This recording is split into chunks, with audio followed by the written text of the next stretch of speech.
Ya, kalau dalil mereka pahami secara zahir, kalau dalil mereka pahami secara kaku, kalau dalil mereka pahami tanpa melihat dalil yang lain, ya seperti itu. Itulah hasil pemahamannya. Nah, dalam Islam ini luas. Memahami suatu dalil harus lihat dalil yang lain. Memahami suatu dalil harus lihat konteksnya. Untuk memahami suatu hukum, saudara, kita harus secara komprehensif menghimpun dalil-dalil yang ada untuk kita pelajari, kita simak, kita lihat, sehingga kita bisa mengambil kesimpulan yang oleh Imam Ibn Athaillah As-Sakandari dalam kitab Tajul Arus Al-Hawi Tahtibin Nufus. Di sana diceritakan betapa para ulama-ulama salaf mengingatkan kita semua bahwa mendapatkan satu saja rahmat dari Allah itu jauh lebih baik daripada amal ibadah kita seumur hidup, saudara. Loh, kenapa? Karena kita ini hanya bisa masuk surga dengan rahmat Allah, bukan dengan amal kita, saudara. Segunung kita punya amal, belum tentu bisa memasukkan kita ke dalam surga tanpa rahmat Allah. Tapi dengan satu rahmat saja Allah berikan kepada kita, cukup untuk memasukkan kita ke dalam surganya. Makanya para ulama salaf, saudara, pernah mengatakan, mereka bersumpah, demi Allah, aku mendapatkan satu rahmat dari Allah lebih aku suka daripada amal ibadahku seumur hidupku. Karena amal ibadah seumur hidup belum tentu Allah terima, belum tentu mendapatkan rahmat. Tapi kalau satu rahmat sudah Allah berikan, saudara, maka segala amal ibadah kita akan diterima oleh Allah. Kekurangannya akan disempurnakan, dosa kita akan dimaafkan. Jadi sekali lagi, kalau satu kali selawat buat Nabi, Allah melimpahkan 10 rahmat untuk kita. Jangankan 10 rahmat, satu rahmat udah cukup buat modal masuk surga, ya ikhwan.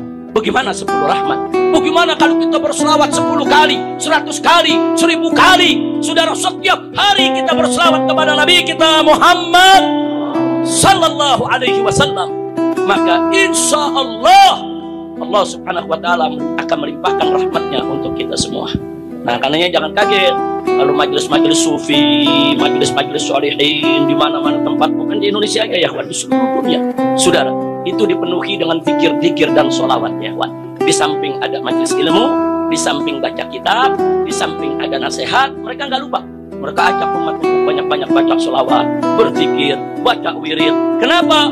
Karena semua itu bisa mengetuk pintu rahmat Allah Subhanahu Wa Taala. Karena sebagaimana Nabi sampaikan kepada kita, saudara, tidak ada yang bisa masuk surga kecuali dengan rahmat Allah, saudara.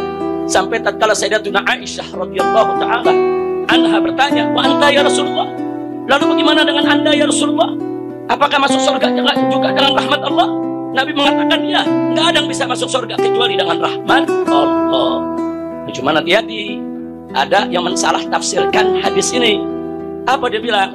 Nabi sendiri belum tentu dapat rahmat. Astagfirullahaladzim. Ini tafsirnya ngawur ini, ya. Ini bukan pakai tafsir Jalalain ini, tafsir jalan lain dia pakai, ya.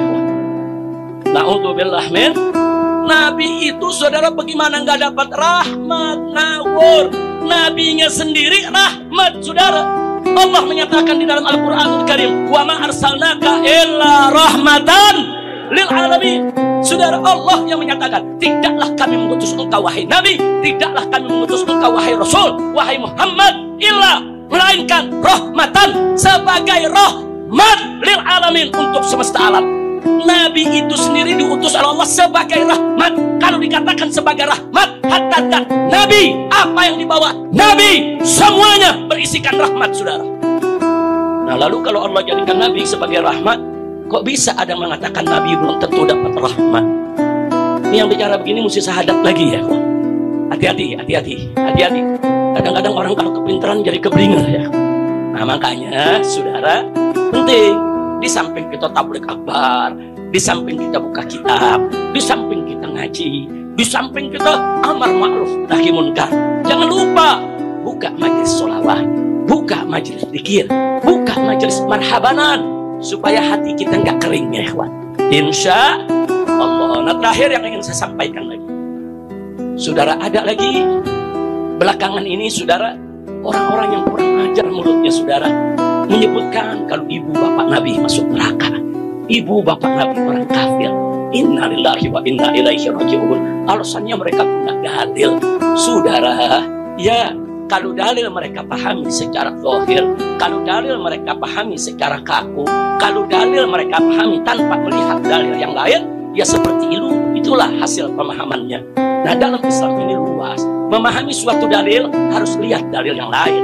Memahami suatu dalil harus lihat konteksnya. Untuk memahami suatu hukum, saudara, kita harus secara komprehensif menghimpun dalil-dalil yang ada untuk kita pelajari, kita simak, kita lihat, sehingga kita bisa mengambil kesimpulan yang benar.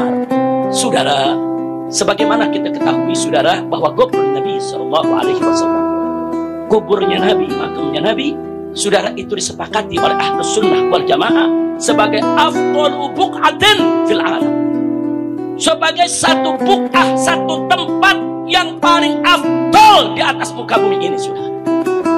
5. Kenapa? Kenapa? Lidhammihi jasad Nabi SAW. Karena kubur tersebut menghimpun jasad Nabi kita Muhammad SAW. Kalau di situ nggak ada jasad Nabi, dia nggak menjadi buq'ah yang paling mulia, saudara.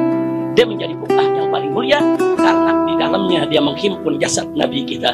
Pertanyaannya, saudara, kalau tanah menghimpun jasad Nabi yang sudah meninggal dunia menjadi buq'ah yang paling mulia, sebagaimana diyakini oleh para ulama Ahlus Sunnah, lalu bagaimana dengan batni ummihi Aminah?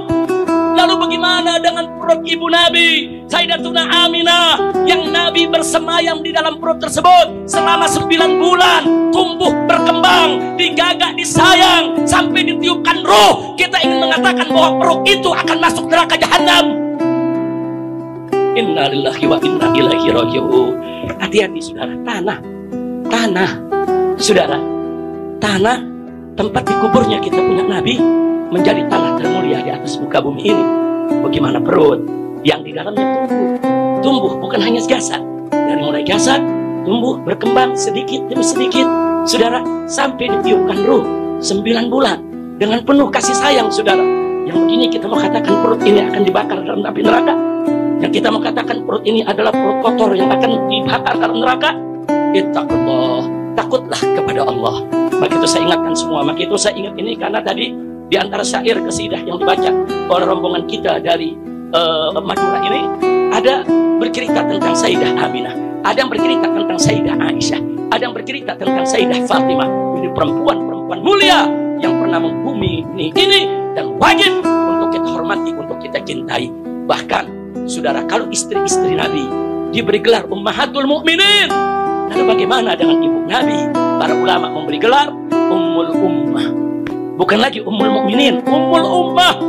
Saudara, subhanallah. Nah, maka itu jagalah sikap kita kepada keluarga Nabi, kepada ayah Nabi, kepada ibu Nabi, saudara, kepada istri-istri Nabi, kepada putra-putri Nabi, kepada keturunan Nabi Sayyiduna Muhammad sallallahu alaihi wasallam. Insyaallah, kalau kita bisa menjaga adab, saudara, maka itu akan menjadi pembuka pintu rahmat buat kita semua.